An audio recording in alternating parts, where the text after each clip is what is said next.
It is a period of Star Wars mania, as new movies, comic books, novels, and TV shows populate the system. Fueled by their love and passion for the galaxy far, far away, two exceptional geeks tap into hundreds of holocrons in order to bring you the knowledge and insight of all things Star Wars. Come and join them as they go inside the Force. Welcome back, everybody, to Inside the Force. I am David Cottingham here with Casey Cooley. Hello, everybody. Welcome to November in Inside the Force. November. We are here. All new month, all new topic for us. If you listened to our last episode, we told you what we're going to do. And what we're going to do is we're going to focus on the movies now each month, starting with episode... Oh, actually, I thought... What's that? I guess we're going with episode 4, right? Because that's true. I actually thought about going to episode 1, but... Yeah. Oh, well. Yeah, we'll go with episode 4. We'll go with the way they started. Yeah. Because we did our research already. Yeah, that's okay. I don't know why I didn't think of that. Oh, well. Anyway, we're gonna go the way the movies came out. That's where our priorities lie. That is what we think of as the first Star Wars movies. I guess to come to our minds. Yeah, so we're gonna start with episode 4 this month, A New Hope, and highlight profile characters from that episode. Then of course December now. I guess we'll do episode 5, and then 6, and then 1, 2, 3. Yeah. So. First up, if you may or may not know, the title of the episode is Dr. Death, and that refers to a character that is very small part in the episode, and he's in the cantina. Who are we highlighting? Dr. Cornelius Evazan. Cornelius Evazan. Or Pignose, whoever. I know. Is that what his official nickname is? I guess Pignose guy from... Well, we're going to explain why he looks like that. So Dr. Cornelius, and the thing about it is he's not really, hasn't been actually confirmed that he actually got a doctorate. Yeah, malpracticing doctor, whatever. Yeah, he kind of took the title himself. But he's a human, which may come to some people's surprise if you just look at him based on... He kind of looks like a mutant or an alien in a sense. And he's from the home world of Alsakin, and which is technically in the core worlds. Yeah. I briefly looked it up, and it's actually like a big, almost like Coruscant planet. Type planet. Yeah, most of those core worlds are. Yeah. Which is surprising because normally these smuggler bounty hunter types are usually outer rim guys, but he's from there. Not really much on his family, his upbringing at his young age, but he's actually, like I said, he never truly. It's not really known if he truly ever got a medical degree, but he's remembered as doing being a surgeon basically. Yeah. He applied to the Imperial Academy. Got rejected. Yeah, I can see why.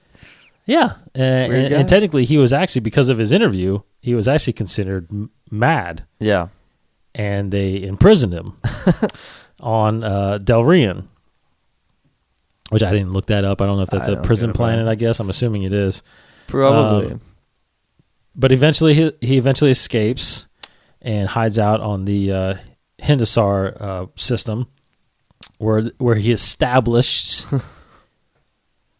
a practice of doing surgery. And not only just surgery, but very inexpensive surgery, and actually what they call cyborging. That sounds like a fad, like a planking, or what do you want to call it? Oh, I'm cyborging. I'm cyborging? Yeah. That's what he does. He does cyborging. And what I think he means by that is that replacing parts with mechanical parts, right? So if you got your arm cut off, he basically put him on, but he didn't technically know what he was doing. No, that's just so which weird. Is so weird. I was trying to think like if it was like basically me all of a sudden becoming a surgeon. Yes, like I'll just would sew this thing onto you. Yeah. Oh, well. Come see me, Dr. Cooley. Yeah. Are you a real doctor? Of course I am. I will replace your hand with this mechanical hand. By the way, I'm cyborging. Yes. Cyborging. It's a new thing. Cyborging. So the thing about it is because he was practicing illegally, Yeah. authorities would catch wind of it. Yeah. Well, a lot of those patients would die. Exactly. That's true. Okay, so Yeah. which named him, which gained him the name Dr. Death. Yeah. Eventually, it was a lot of his patients would die because of the malpractice. Yeah. So the authorities would eventually catch up with him, which caused him to basically abandon that planet, Yeah. go to another system, set up shop, do the same thing, skip town. So we did that for, I don't know, several years, and then eventually coming to the Corellian system. He lands on the Corellian system, and at the same time, obviously, there's a bounty put out for him, Yeah. which causes a lot of bounty hunters obviously get involved. Jodo Cast, a bounty hunter, catches up with him on Corellia,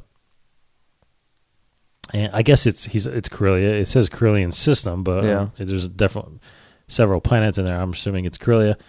But so this is where he gets his big nose. deformed. Yeah. So what happens on here, Casey?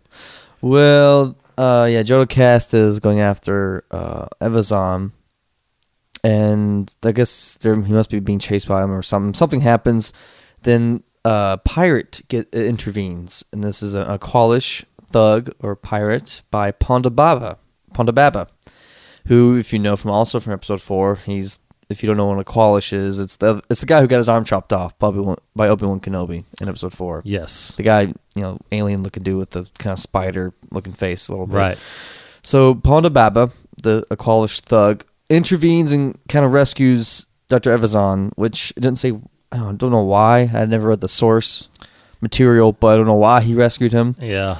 So Ponda Baba and Evazan escaped, but Jodo Cast managed to get one shot off of blaster laser fire, and it managed to kind of graze Evazan's face, and which you never think of, laser just grazing somebody. I guess it severely messes with your face. Scarred him. Yeah. So it messed with his nose, his eye, all that you see in episode 4 that was caused by laser fire.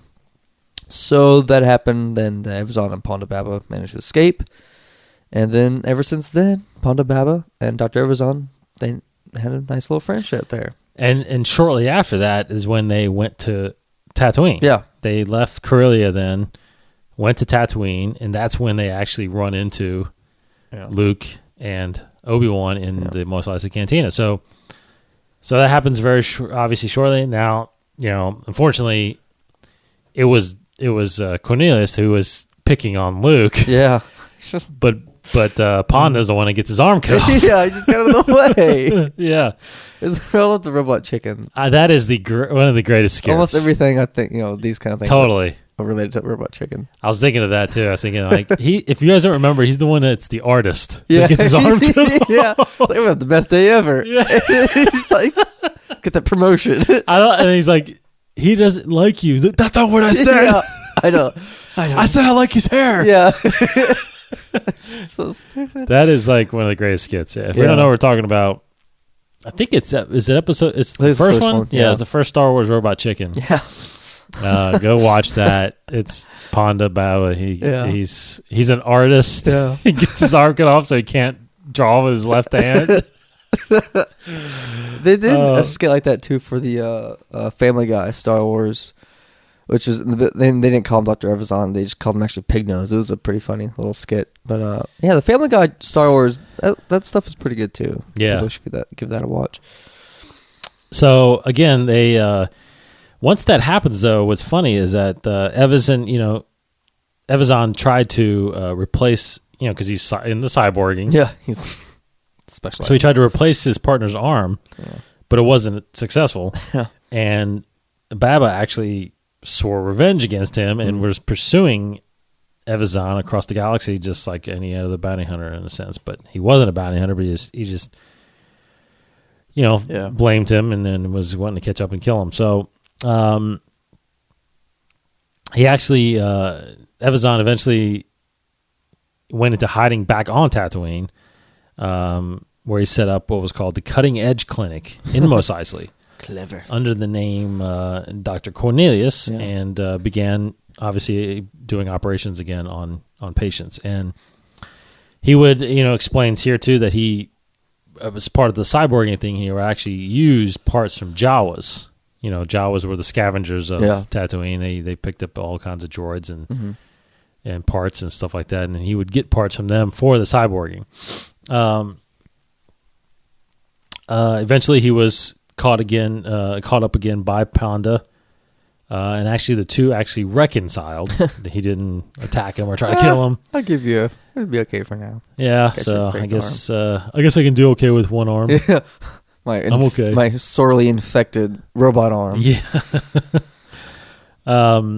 So they end up setting a base in the castle on Ando, where Evazan apparently made a breakthrough. Now, the part what we forgot to mention was, it's funny because he started really searching for immortality. Yeah. Dr.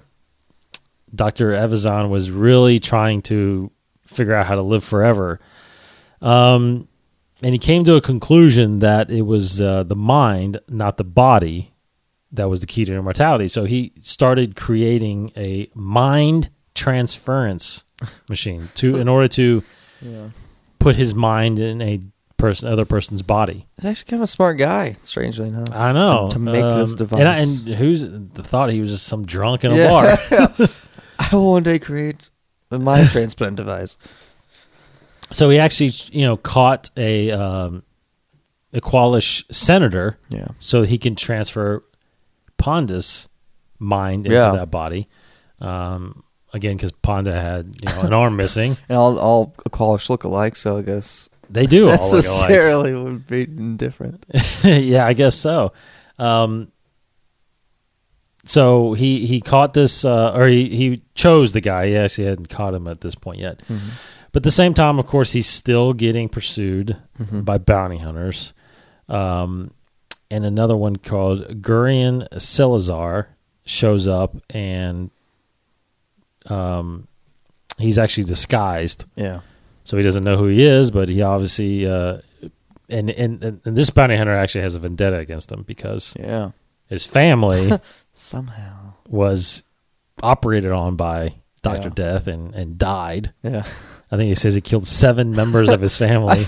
I swear they were randomly picked. Yeah, I did not mean they were not your family.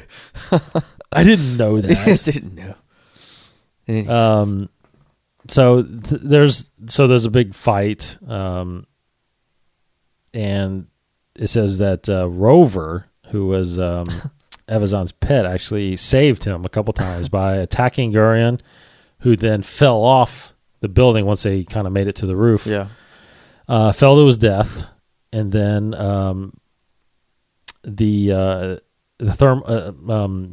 senator that they caught actually went up there to the roof and actually detonated a thermal detonator, which Evazan was then fell to his apparent death as well. Yeah. But Rover, which I don't know, he was a Medusa. A Medusa, which they're like a jelly tentacle-like thing. Well, that makes sense. Medusa, yeah, but like it's some, I don't know, weird alien creature. Well, that makes sense because he breaks Evazan's fall, dying to basically sacrificing himself to save him. So,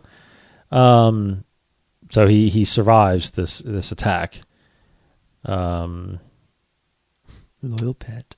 Yeah, loyal pets. Eventually, he does make it to Naboo. Yeah. Conducts experiments on Pico Picos. Yeah, and I actually looked those up, and they are in episode 1. They're like these I figured they would be. Big, like, flying creatures, like by the Gungan swamp. Ah, okay. Which I have to watch again, but I'm sure they're in there. So he's experimenting on them, trying to create invincible creatures. Yeah. But he ends up creating the toxic Pico. Yeah, the toxic version.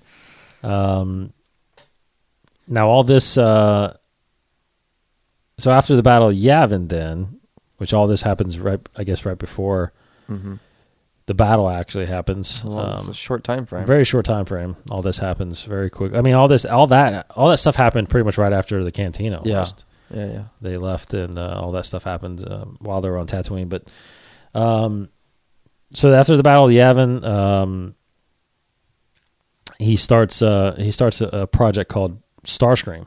Well, I looked this up, and he was recruited into Project Starscream, and that project was something that the Empire was organizing. Oh, wow. Palpatine and Vader, they were trying to create basically a super soldier thing. And so they got this guy Borborgimus Gog and Evazan to work on some bringing things back from the dead and trying to make them like super soldiers for the Empire. I wonder if that was that book, the zombies. I don't think thing? so. No, there was something else. Stormtrooper zombie or something. Yeah, I don't think that was the same thing. No, because my cousin Graham was reading that book, and it had nothing to do with it. I think this Project Starscream thing came from a book series from like a while back. But yeah, I was thinking the same thing because as soon as I heard zombies, and I was like, "Oh, that was that Star Wars book," but no, it's the same thing. So they moved to the planet Necropolis to work on bringing corpses to life as part of that project, Project Starscream. And at that time, he was pursued by none other than Boba Fett, the baddest bounty hunter in the galaxy. He catches up to them on planet Necropolis, and Boba actually kills the Doctor. So he thinks. Because something about what does it say? He says Evazan. It comes to find out that Evazan actually injected himself with a reanimation serum, and eventually he came back to life. So he must not have, killed him by decapitating him. Yeah, like that. He just kind of shot him, and he comes back to life. But it only worked with the people that had died shortly. Yeah. Like you can't inject them later and they come back to life. It was something that as long as you it was a short amount of time, he would come back to life. So anyway, he comes back and then he continues working on it, and but eventually it's weird because it says that he was seemingly killed again because there's this whole mess about zombies and it's like a zombie army or something. Yeah, there's like a zombie, nonsense. All these zombies around, and he ends up getting infected again somehow, and apparently dying. But as of 9 ABY, 9 years after Episode 4, he was reportedly still at large. Baba also survived in the body of the senator. Yeah. So his mind was apparently transferred him. Yeah. And but for some reason he was out to get revenge again. Weird story. Weird story. You get those weird stories in Star Wars sometimes. And that's all we really have. No really sign of how he died, or what happened to him. But I want to see him in Rebels, Star Wars Rebels. That would be cool. That'd be really cool. I see that possibly happening. Yeah. So very unique history on a guy from Episode 4. Yes, indeed. Now you know that his deformity, the reason for his deformity. Yes. So when you watch Episode 4 again, we're like, hey, that guy was shot by Joda Cast, the bounty hunter. On Corellia. Yeah, and now I know his real name. Yes. Dr. Cornelius Evazan. Cornelius Evazan. So how much do you actually think that like his deformity was known before? Oh, I have no idea. Anything? I know Lucas does a lot of detailed in backstory. Yeah. So I'm wondering how much that backstory was actually there. Could be a lot there. I mean, could have talked to the author. Like, let me see where that actually source If I can really find. Well, it that. says I think there's a book, or maybe it was a comic. Yeah, probably a comic. It says Dr. Death, the tale of Dr. Evazan and Ponda Baba. Mm. So I'm assuming a majority of that. It says it's actually a short story written by Kenneth Flint for Tales of the Mos Eisley Cantina. So that was a book series. Tales of the Mos Eisley Cantina. Yeah, I've come across that several times when we've been. But that didn't come out until August of '95. By Bantam. Oh, the book. Yeah, Spectra. Yeah. And it's a short story about Evazan and Ponda Baba. So that didn't come out till '95. So it was like those novels, like the Han Solo trilogy and all that stuff. So that seems like but I'm sure that's based on. It's got to be based on notes from Lucas and whatnot. So that's the Good Doctor. This is the Good Doctor. Cool. So what episode or what news. Star Wars news we got? Well, not much. Very light week. Bit light. Well, one thing it's kind of, for the fans of the Yoda Chronicles, which we are. Absolutely. The third installment, called Attack of the Jedi, will be coming out November 27th, which is a Wednesday, 8:00 p.m. Eastern Time on Cartoon Network. So if you're following the story, it's got all these Sith Lords now. You have like Darth Maul, Ventress, Palpatine, and Sidious and Dooku all fighting the Jedi, and it's a big ordeal. A lot of fun, pretty good stuff. So go ahead and watch that November 27th for the concluding chapter of the Yoda Chronicles. And what day is that? No, it's a Wednesday, November 27th. Sweet. Yep, the end of the month. So that's that piece of news. And the other little thing I have, once again, another rumor of a casting thing. Actor Chiwetel Ejiofor, who is in the 12 Years a Slave movie coming out here soon. Apparently, he's rumored to be casted in the movie. And this comes from basically, this reporter went to talk to Abrams about Star Wars or whatever. And when he was in the Bad Robots, or some, he was in like J.J. Abrams' office, whatever, he saw this Chiwetel Ejiofor, this actor, saw him sitting in his office as the reporter was coming to meet Abrams. So that kind of, I think, sparked the rumor. But then, like, everybody's been asked, like, oh, are you going to be in the movie? And they asked Chiwetel on the red carpet of 12 Years a Slave if he was going to be in Star Wars, and he kind of played coy. He's like, oh, we'll see, I can't tell you about it. So, it's, all these coy answers. Yeah. It's driving me up a wall. But oh well. So I guess I'll take what we can get. So, which ain't much. That's not much. Okay, that's all Star Wars news, sadly. That's about it. Yeah. Just more rumors, more speculation.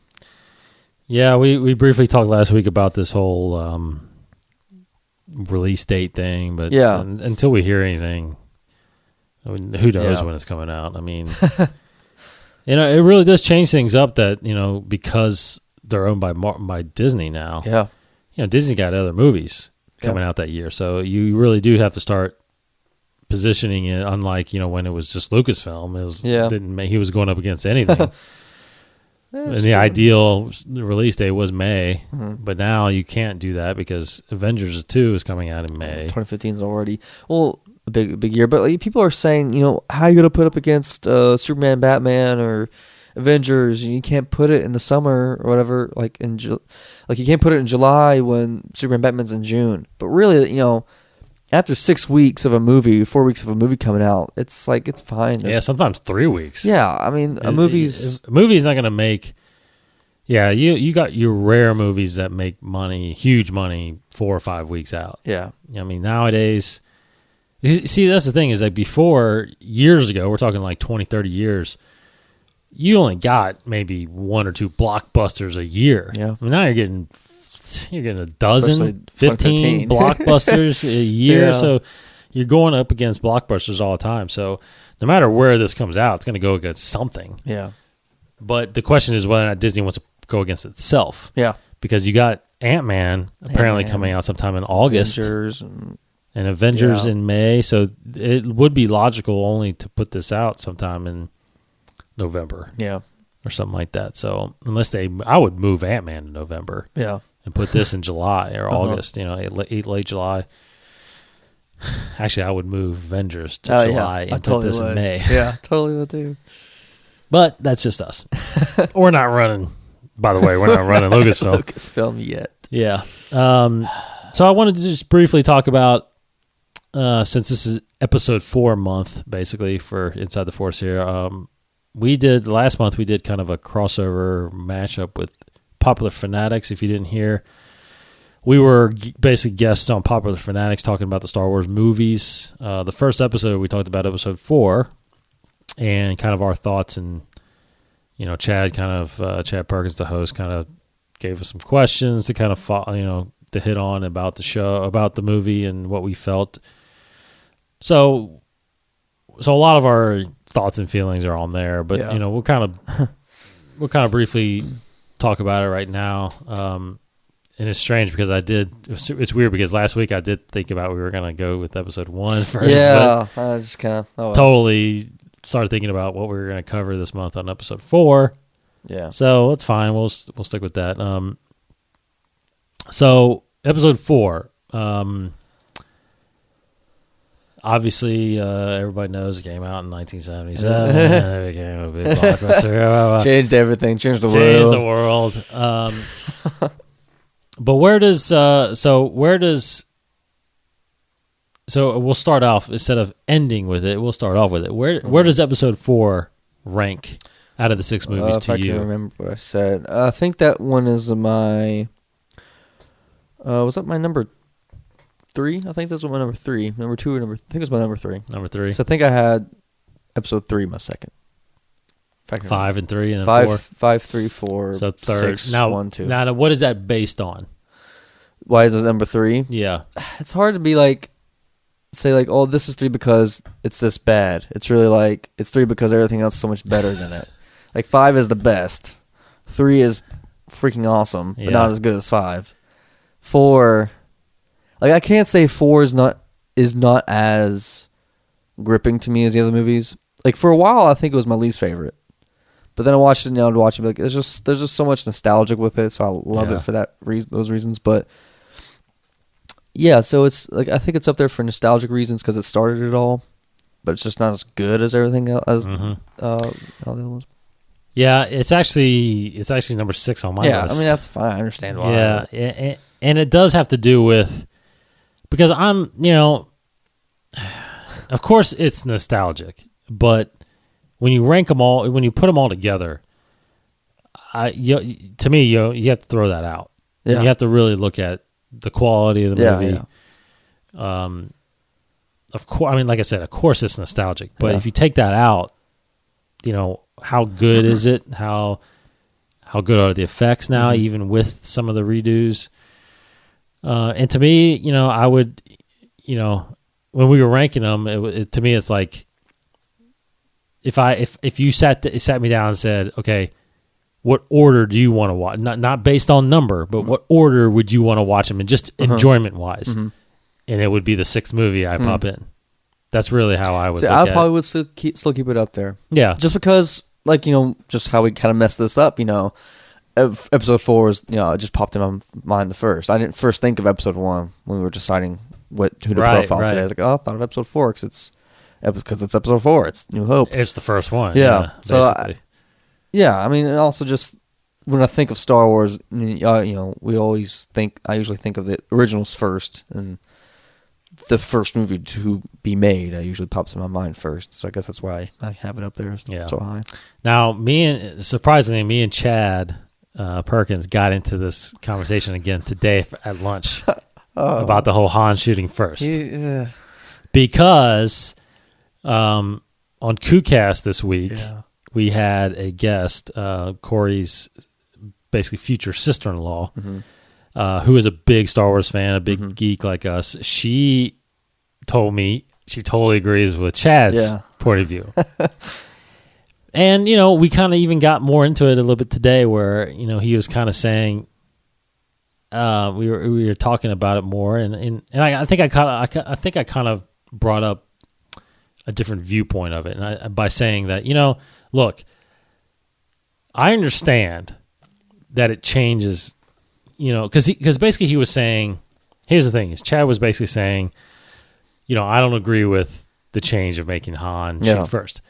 And I don't agree with a lot of the changes that were made. But here's the thing, is that he's really against the fact that it changes the story part of it, right? But if you really look at 4, 5, and 6, now the changes in 1, 2, and 3 are really just effects or fixes, like Yoda becoming 3D and all that stuff, but or CG. But when talking about 4, 5, and 6, the only part, and you back me up on this or not, I mean, the only real story change out of all the changes would be Han shooting first. Or not shooting first. Yeah. Because I agree, that does change the dynamic of the character a little bit. Yeah. But everything else beyond that are all visual effects, are all... I mean, even adding the Jabba scene, which... Because here's the thing about that is I argue against Chad because he's like, what's the point in doing that? It wasn't... And I was like, well, think about it, Chad. If you saw that, if that had always been in there, and you never saw it until 97, would you think it'd be weird? And you can't honestly tell me that it would be. Yeah. You know what I'm saying? Because you saw it for the first time in that scene. Did it seem weird to you? Like weird as in seeing that the placement of the scene? Yes. No. The only thing that was weird was the whole walking over his tail thing. But absolutely. No, it seemed it wasn't weird at all. All right. I mean, it doesn't change the story at all. Yeah. It doesn't change the characters at all. Yeah. It actually enforces and gives you a preview of what's to come. Yeah. Especially even showing Boba Fett because he initially isn't in the original movie. So I agree. I agree that the whole shooting, changing Han, changing that dynamic there, potentially could arguably change the Han Solo character. Now, we know in the end how heroic he is. He becomes one of the main characters that frees the galaxy. So, in the end, it doesn't really matter. Yeah. So that's the aspect that I was kind of pointing out to Chad is like, listen, if you had never seen Star Wars, now yes, you can question the effect itself. Yeah, his head slightly moving over. That doesn't look as bad. It doesn't look as bad. I mean, he's actually changed it a couple times. Yeah, I mean, because actually now they actually shoot at the same time. Yeah, it's pretty. The latest version, the Blu-ray version. Yeah, it's pretty simultaneous. So, if you had never seen it before and saw that, to me, it just wouldn't seem odd. You know what I mean? Especially if you don't even know what happens in 5 and 6, right? You just chalk it up as, oh, he killed him before he got killed. Yeah. So that's where I think that's part of the argument I never really expressed is that I think, you got to look at it as he's not trying to ruin my experience the first time, but he's trying to create a new experience. Yeah. And the one he wants. Yeah. That's the problem is it's, Chad and Steph, I appreciate your viewpoints and I understand your viewpoints, but, in the end, it's basically your opinions, obviously. It's everybody's opinions about it.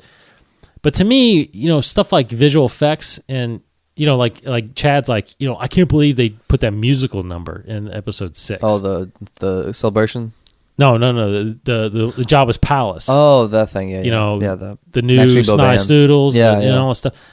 But here, that's the thing, is like, it's his personal, he's like, it ruins my visualization, it ruins my experience watching that. I'm like, again, if that was the first time you ever saw that, would you think that? I liked it as a kid. I mean, there's nothing wrong with it. I thought it was fun. It's actually, to me, it's better than having a clearly a puppet. Yeah. Standing there singing with a string. You literally see the string that connects her microphone to her. You know what I mean? Like that to me is like visually. but that's all you had then. If you have a chance right now to fix it, improve it. Now it's your opinion whether or not it's improved or not. Yeah. But the bottom line, it does look better. Yeah. So you cannot argue that it doesn't look better. So whether or not you like the musical number or not, Yeah. I mean, I guess what does he need, like a rock song, and then you've been okay with it? I don't know. Yeah. You know, Chad's Chad.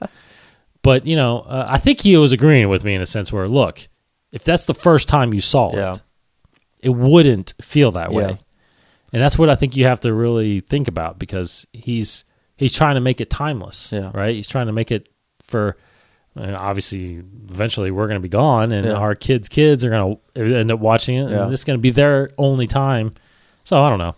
Yeah, there's something I've always said to people who've asked me about the changes where, if you compare it to the first Star Trek movie, or like the old TV show, Star Trek TV show, where it's cheesy. Now, today it's like kind of cheesy effects. You can see the zipper on the alien's costume or whatever. Yes. I don't want Star Wars to become a laughingstock like how some of those episodes are. So I want him to change up, fix it, so it is timeless like that.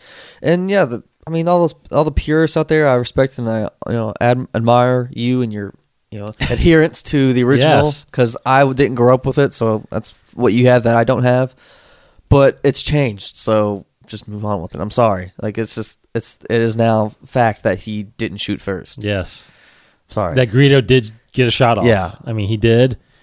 And yes, it changes the character. I will acknowledge that. Yeah. But it doesn't ruin the character. I mean, now knowing, because I didn't, I've said this on other podcasts, I didn't know that he shot first originally until, much later.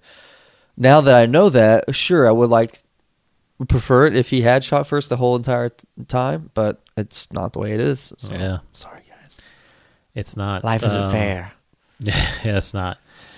But overall, obviously, episode 4 is,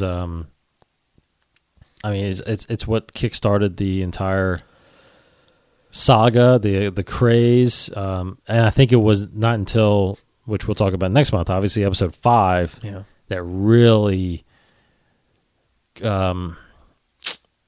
just launched. Yeah. Episode 5, Empire Strikes Back, clearly was, I think, arguably the best one, the best well-written one. Yeah. Probably the best directed. It's just overall, top to bottom, just a great movie. So, episode 4 though, still again is the like we said, the nostalgic one that you could always go back to. And don't get me wrong, I mean, it was then visually unbelievable. No one ever seen effects like that. They basically created and invented a lot of the effects that has caused them to be who they are today, ILM, that is. So, a great film to start off with. What we're going to kick off with these movies with episode 4. So, all this month will be character profiling characters from it, or, actually send us, if you want, send us your suggestions, send us a tweet.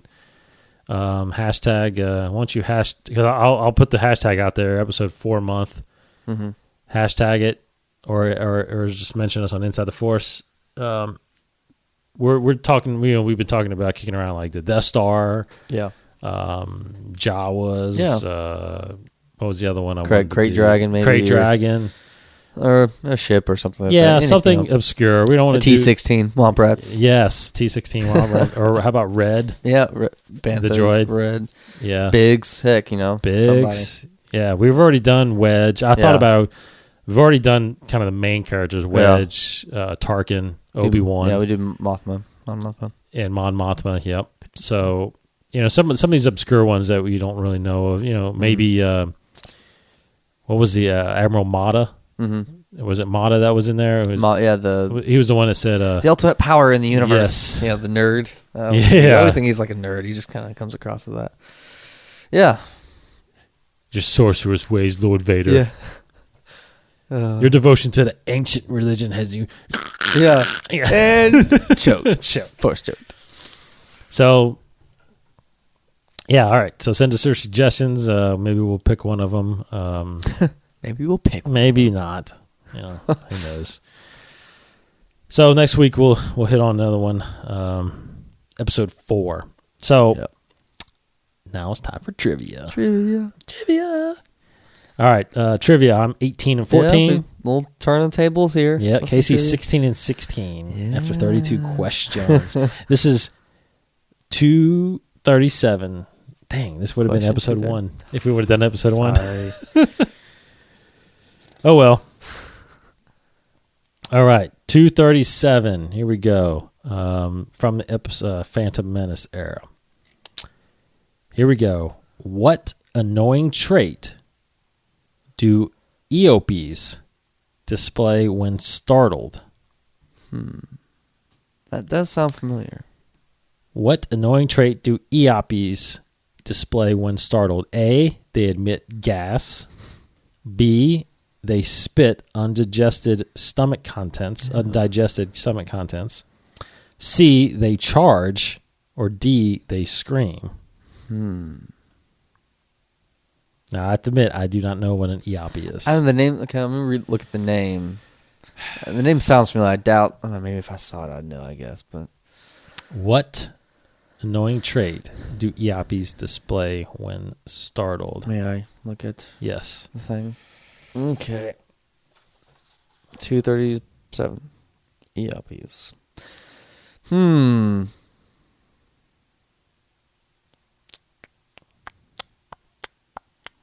Okay. What do you think? I'm going to go with A. A, emit gas. The emit gas. Okay. I'm going to go, what I think is an educated guess. Yeah. Because I think I have a vision of what it is. I'm going to go with D, scream. Yeah, that was my second guess. Okay. Yeah. So you're going A, gas. Yeah. I'm going D, scream. I will pick Casey's A, and here's the answer. Oh, far is it D? Is B. They spit? Undigested stomach contents. Ah. So what is it? Look up at Eopi. Eopi. I was thinking it was that little thing that Jabba hits over. Oh, because it screams. Yes. Okay. That's what I was taking my educated guess on. Eopi. But I'm thinking now that it's not that creature. No. I don't know what. They are in Tatooine. Hold on. No. Oh, these things. What are they? Look. Oh, the thing that the Qui-Gon's riding. Yeah. When he goes back and gets supplies. Because it's like long nose looking thing. I don't remember like them a camel, ever. I don't remember them ever. Oh, they do. It does fart. It farts, but it's not that. It's not the gas. You said the gas. Yeah, that was a good. If I knew what this was. Yeah, but that would have been a good guess. Yeah. But it doesn't. I don't remember them spitting undigested stomach contents. That is not right. Okay.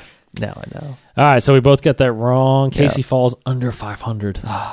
16 and 17. I am 18 and 15 now after 33 questions. All right, so that is episode 33 for you, Inside the Force. You can follow us at Inside the Force on Twitter. Go to InsideTheForce.com to check out all of the podcast shows there. All episodes can be listened to right there. Got a whole new banner kind of set up on the website now. We got like 8 or 9 banners there. Help support the show by clicking on those for some great deals. Stuff from superhero stuff. Got some great Star Wars shirts on there. Sideshow collectibles, great figures. You can go to... did I say superhero stuff? Yeah, I did. Mm-hmm. But Her Universe, if you want to get some female Star Wars stuff for your wife, girlfriend, sister, mother, whatever. And then, of course, we got some deals for GoDaddy for some domains on there. So check that out for us. Casey, you're at Kryptonian1138. That's where I'm at DCottingham21. Again, tweet us, hashtag us episode 4 month if you want to know or if you're wondering on certain profiles, and we'll check those out for you. And the rest of this month, like I said, 3 more weeks we'll be doing episode 4 month profile on episode 4. For Casey Cooley, I don't like you either. You just watch yourself. We're wanted men. I have the death sentence on 12 systems. Then you'll be dead. You'll be dead. Very good. Yeah. That's like the only thing he says. So That is I had to say before he That- gets his buddy's Oh, arm yeah. cut off. Yeah. Oh gosh, I'm so sorry. I'll fix it. No worry. Yeah. I'll cyborg you. I'm cyborging. All right, guys. Tune in next week for episode 34. We appreciate everybody listening, and may the force be with you. This has been a production of the 21 Network. For more great podcasts, visit 21network.com. To view additional content, subscribe to our YouTube channel at youtube.com/21network. Follow us on Twitter at 21network for the latest news and updates. The 21 Network, for the fan and all of us.